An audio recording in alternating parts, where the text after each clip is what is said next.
Welcome to Sikbaggers YouTube channel. I'm Steve. Today is going to be part 3 of the Advanblack color swap on the 2014 Street Glide over there. If you haven't seen part 1 or part 2, I'll put the link down in the description down below. Part 1, we basically just stripped the bike down and got it ready for the new color tins.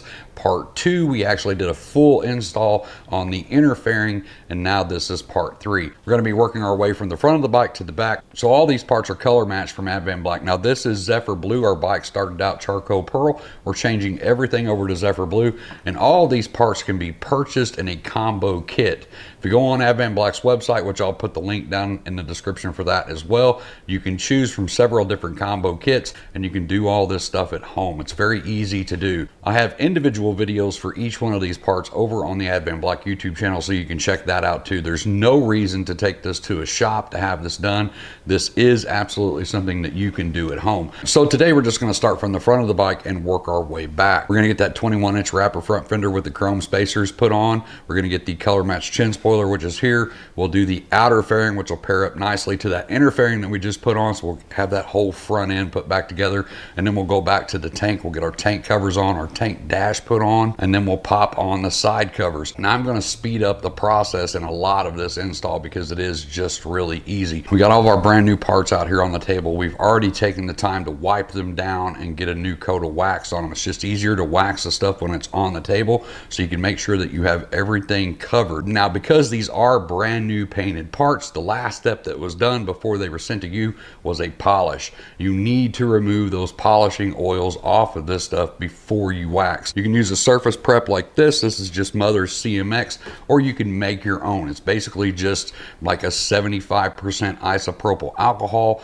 mixed in with some water in a spray bottle. Wipe everything down. That gets everything down to the clear coat, and then it gives your wax a better chance to actually stick to the clear coat versus sticking to oil. So make sure that you prep everything, get a nice coat of wax on everything, and then we can get them installed. So let's do just that. Let's get this camera over here and let's start installing some parts. The 21-inch wrapper front fender, very easy to install. Just 4 bolts, put this on. I'm just gonna set it in there on the tire. Inside the hardware kit, you're gonna get 4 of these bolts, 4 washers, and 4 nylon nuts. These are what we call nylock nuts. I got the nylon inside them, so there's no reason to use any blue Loctite on these. And you'll get your choice of chrome or black spacers. Of course, this bike being all chromed out, we're gonna use the chrome spacers.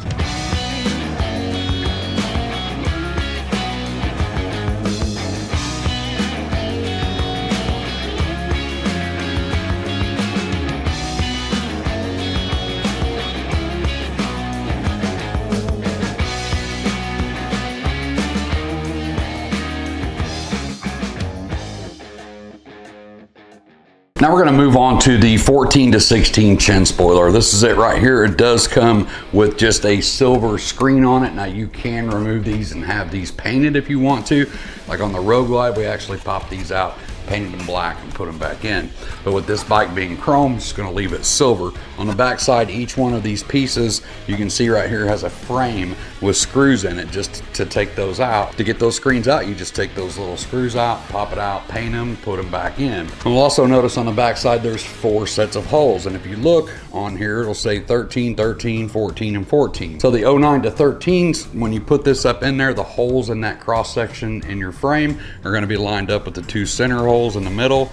And then if you have the 14 to 16, you've got holes on the outside. Now if you have a Milwaukee 8, you'll have 1 single bolt in the middle holding this on. So it's a little different, plus the oil cooler and stuff's different. So all we have to do is just set this up into place, get our 14 and up screws put in, tighten it down, and the chin spoiler is installed.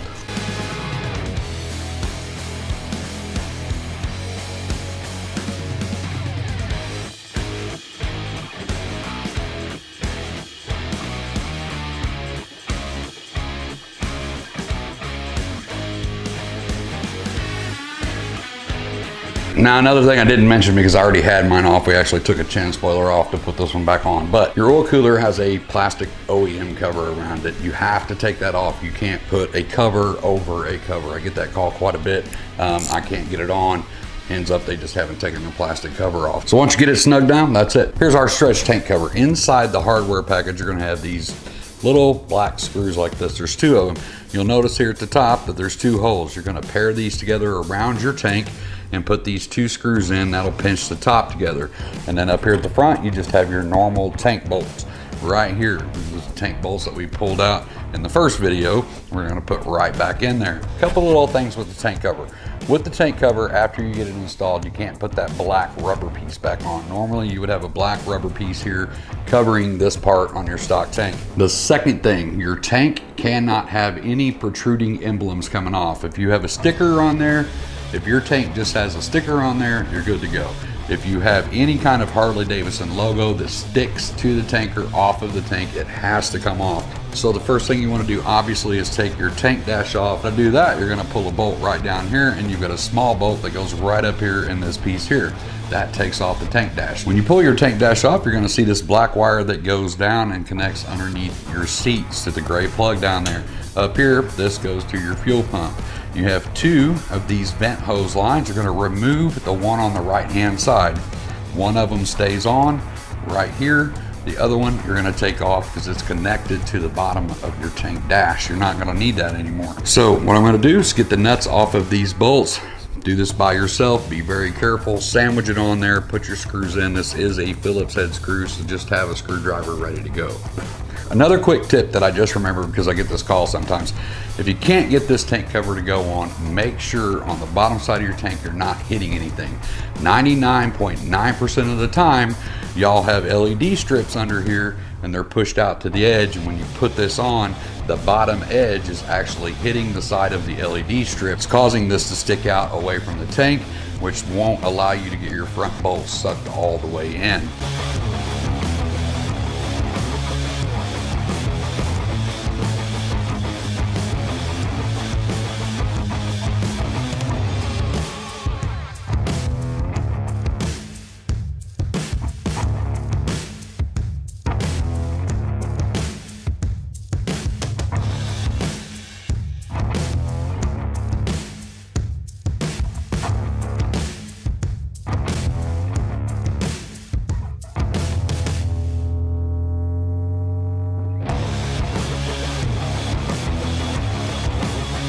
So that's pretty much it. Once you get your top 2 bolts in, your 2 side bolts, tighten everything down, just kind of go back and forth so you suck everything down equally, and that's it. That's what it looks like. Now, we're going to move on to the tank dash. Inside your tank dash kit, you will have a pop-up gas cap. You can get this chrome or black. It's going to have a couple of O-rings, a couple of flat rings on the bottom, which we'll talk about that here in just a second.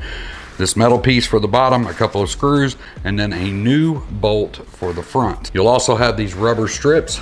Pull these apart, and these go on here to protect so you don't have plastic against plastic. You just simply slip this on the edge, just kind of like that old car door trim that used to get at AutoZone. Now, so I'm going to talk about this rubber strip real quick because I do get questions on this on Advanblack.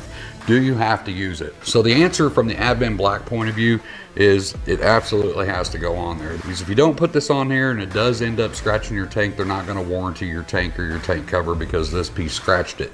So put it on there. From my point of view, like our Road Glide has it on there because our Road Glide is orange and black, and the black looked really good. I initially put it on there with the Street Glide, and it was the charcoal pearl and the black, and everything on the bike is chromed out. So I ended up pulling it off, and I ran it like that for a couple of years. Now, I had zero issues with it. It never scratched my tank cover, but that's on me if it did, and I understood that. So that was my own personal call, and I took them off. For this piece down here, it's gonna go on just like this. It's gonna mount here, and make sure that your tab, your curve goes down to where you can put that bolt in. They do go into a brass grommet, so just put them in there and snug them down. It's a non-moving part, and once everything is snugged down, it's not going to go anywhere. Once again, you absolutely can put blue Loctite on there because it is metal going into a brass grommet. So that's your call. Just go back and forth. Now I just snug them down by hand, just like that. We're going to set this up on here, making sure our wires and hoses are underneath that.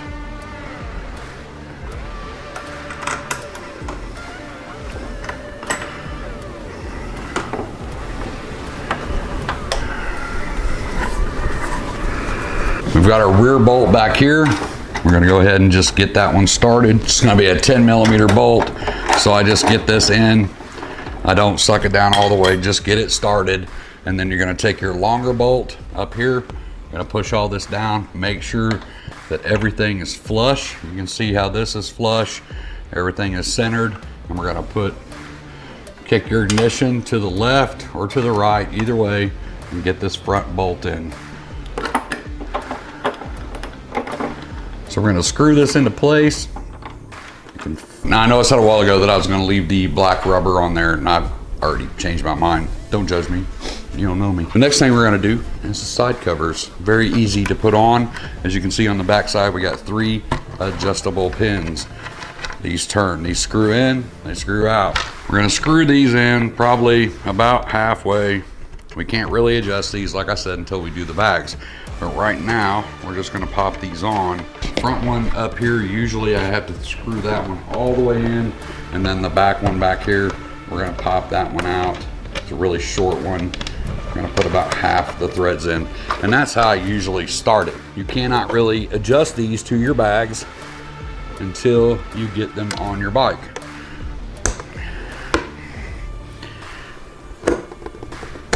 Now, once you get them on there, that's pretty much all you can do until you get ready to set your bags. I'm gonna pop the other one on, and then we'll move on to the outer fairing. We'll adjust these in the next video when we do the rear of the bike. Now over on the Advanblack channel, I just literally put out an entire video on how to swap out your outer fairing, because it's not just as easy as taking one off and putting one on. You do have a few pieces that you need to take off of your old one and apply it to the new one. So you can check out that video over on the Advanblack YouTube channel, and it'll walk you through this whole process. So for now, I'm just gonna get all these parts off here, flip them over to the new one. We're just gonna kind of speed this part of the video up.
So that's pretty much it, pretty easy. Like I said in the beginning of the video, we're just gonna do a lot of the easy stuff today. Now I still do have the lower vented fairings with the speaker pods, and right now what I'm doing is just waiting on some 6.5-inch speakers, because when we had this apart, I took my SP audios out of there and I put the PRVs in there. So I'm waiting on a matching set of PRVs to go in there. So we'll do those at a later time. So after I cut the camera, all I did was just finish putting the outer fairing back on, those few bolts, and stuck the windshield back in and the chrome trim that goes across there. So that was pretty much it. Now this is just part 3 of the Advanblack color swap. Like I said, we got part 4 coming up, and that will be the rear of the bike. So stay tuned for that. If you didn't see part 1 or part 2, I'll put a link down in the description down below to take you over to those, or at the end of this video, we'll actually have little pop-up videos that you can click and it'll take you to those 2 videos. If you want to get your hands on an Advanblack color swap kit, we'll also have the link to that down below as well. So click that, take you over to Advanblack's website. And maybe you don't want to do an entire color swap. Maybe this is just the first time you've heard of Advanblack.